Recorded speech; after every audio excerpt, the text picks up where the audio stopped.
everybody, my name's Barry and you're watching the MashMaker challenge.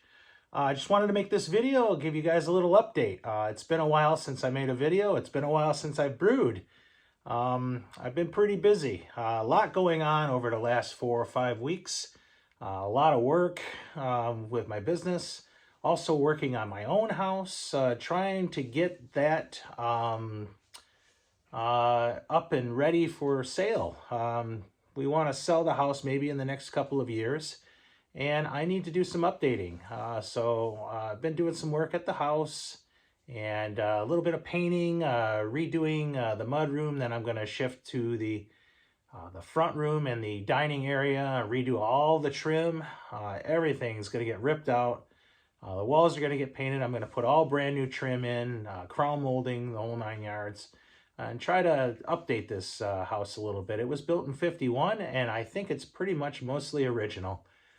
So a lot of stuff is going to get updated and get it ready for sale in a couple of years. We'd like to move out of Milwaukee and move a little farther north, maybe have a small piece of property with a nice house, and just a little bit out of the city. Not too far, because I still do a lot of work in the city until I retire anyhow, and hopefully 10 years or so. That would be great. But that's going on. And then a couple weeks ago, my buddy Robert, who is an incredible cook, he's great at doing barbecue. He made a brisket, some pastrami, and then he made a Wagyu brisket. So, of course, invited a bunch of people over to the house.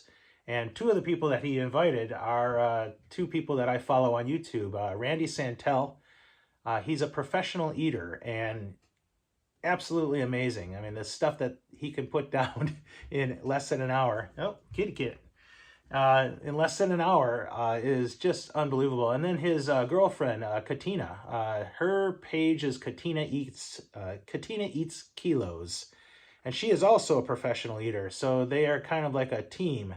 And they go around all over the United States and they do all sorts of professional eating contests. And then they go to restaurants and stuff like that and kind of promote the restaurant and do their challenges, their food challenges and stuff like that. So kind of a couple of fun channels to watch. Well, I got to meet them because Robert befriended Randy Santel. And so it was very interesting talking to them. They were very cool people. Randy loved my beer. I actually brought some of this, which I'm going to break out here in just a little bit and show you. This is the oatmeal cream double stout, one of the beers that I brewed for the MashMaker challenge, and it turned out fantastic.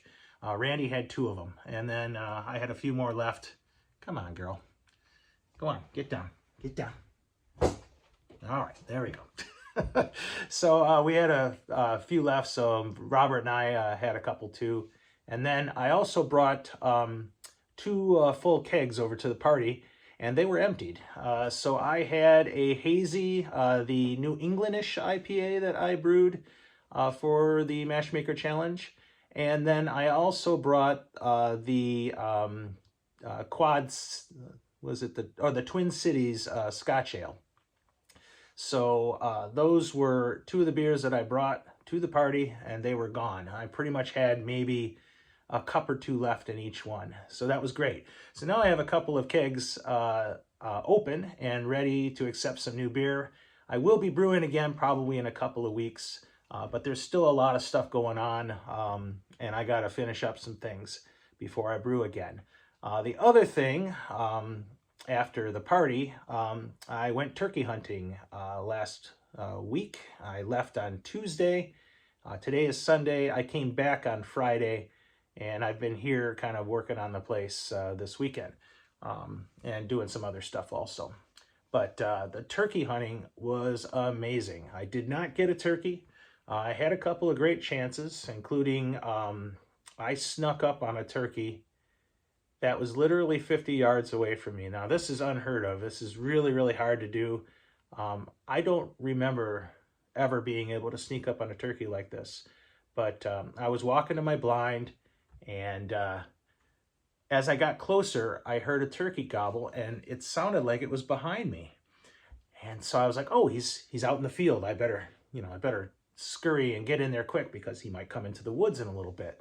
Well, as I got closer to my blind, I started to go down the hill because my blind is down this hill a little bit. And then he gobbled again, and he wasn't behind me. He was down at the bottom of the hill. And I was like, oh. So I kind of creeped in, climbed up into my blind. I don't know how I got in there without being noticed, but I got in. And when I poked my head up over the wall, there he was, 50 yards down from me. Now, 50 yards is 10 yards too far. And so I watched him for a while. He gobbled. The whole time, boy, I had a beat on him. And he just never came any closer than that point. And I maybe I could have taken the shot, but I didn't want to wound the turkey and then end up not being able to get it. And now it's a wounded turkey out in the field that's going to end up dying anyhow. So he gets to live another day, but that was very exciting. Also, in that blind, I had deer that literally walked right up to me that morning. And then I also had a hen that walked in pretty much at the same time. So the deer came in first. There were 3 of them.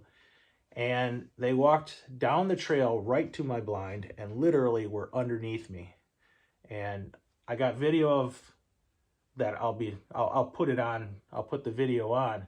But I got video of the deer moving towards me. I got video of the deer right outside eating.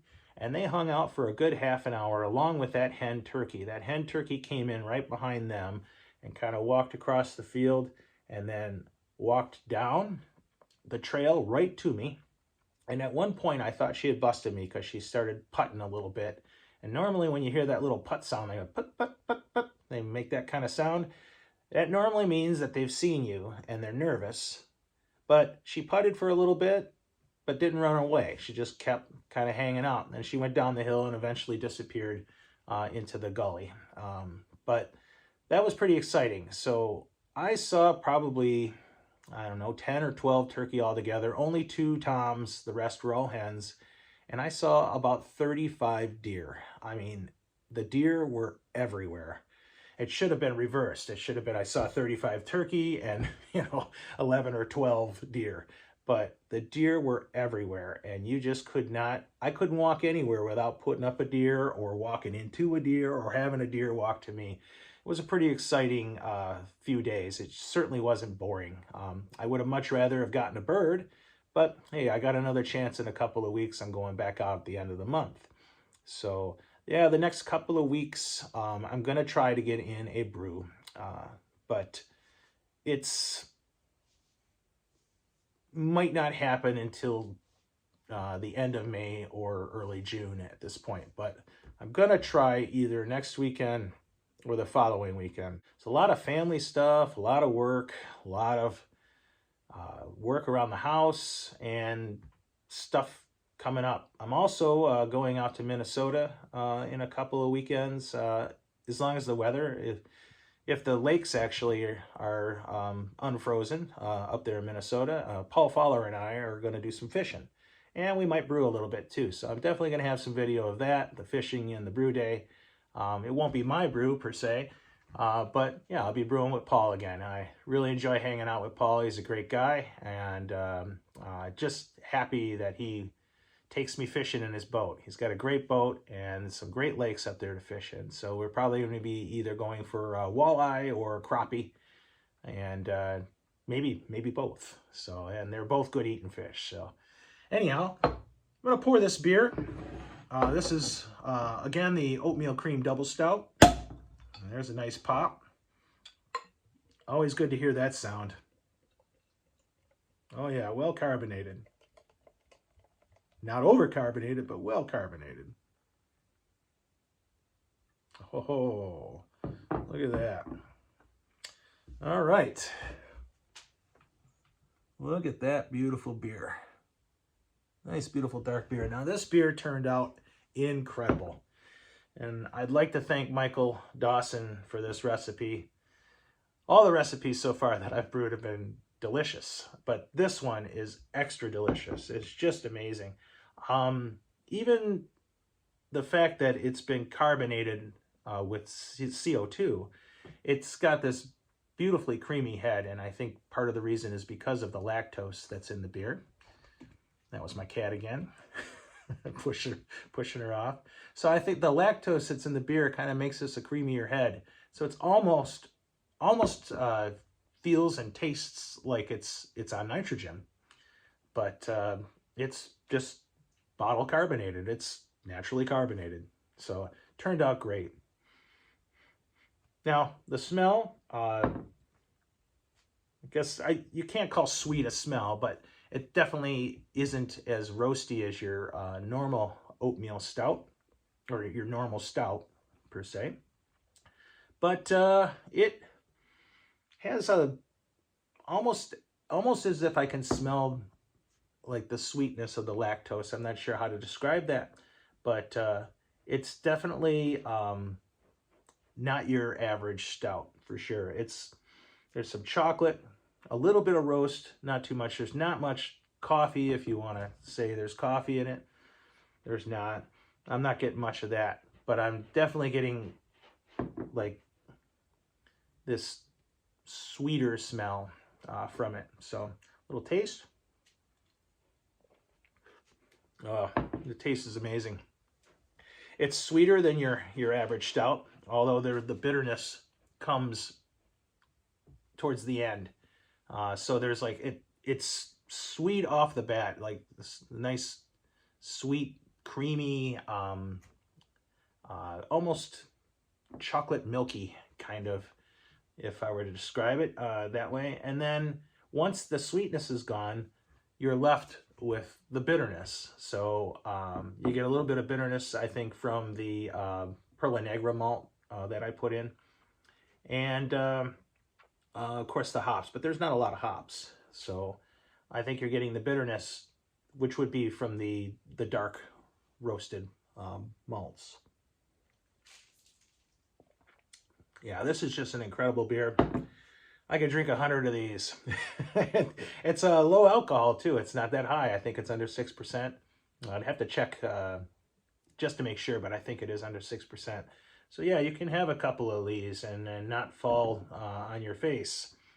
But absolutely delicious. I'm going to definitely brew this beer again and again and again for sure. Now, I wish you guys could come here and have a beer with me, because this is probably by far one of the best beers I've ever brewed. I'm getting close to, I think I'm at 160 or 161 as far as batches go. And this is probably easily in my top 10 as far as beers I've made. It's just delicious. Well, anyhow, that's an update of where I am and what's going on with the channel. Also, one extra thing. I am almost at 300 subscribers. I think as of today I checked, I was at 298. So it's been bumping up. It's been consistently going up, and I'd like to thank all the people who have subscribed and supported the channel. I really appreciate it. And I'd like to thank the future subscribers who are either on the fence, who haven't discovered the channel yet. I'm going to be trying to do some more exciting things this summer with brewing. I'm going to do some untraditional things, and might try to take a small portion of my brewing equipment out to the land and brew some beer out there while I build a deer blind. So that might be kind of interesting. I'll actually use a wood fire maybe to, make the beer. So we'll see how that goes. I'll do something maybe like Ivar from Norway would do, and literally make it over a wood fire with, what's he use? He uses juniper. Yeah, he uses juniper as one of the things that he brews, so it kind of gives this beautiful smoke flavor to the beer when he brews it. So these are the beers that he brews himself in Norway in the farmhouse tradition. Well, that's it for now. I'll probably be hopefully brewing in the next couple of weeks. I want to get back on schedule and get some brew videos out there. So cheers, everybody. And if you get a chance, brew this beer. Oatmeal Cream Double Stout from the MashMaker Challenge book.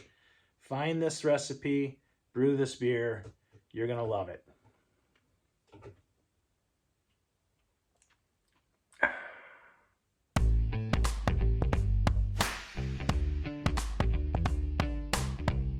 I'm going to do some untraditional things.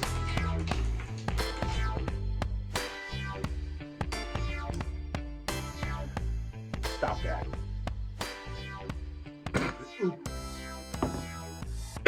Excuse me.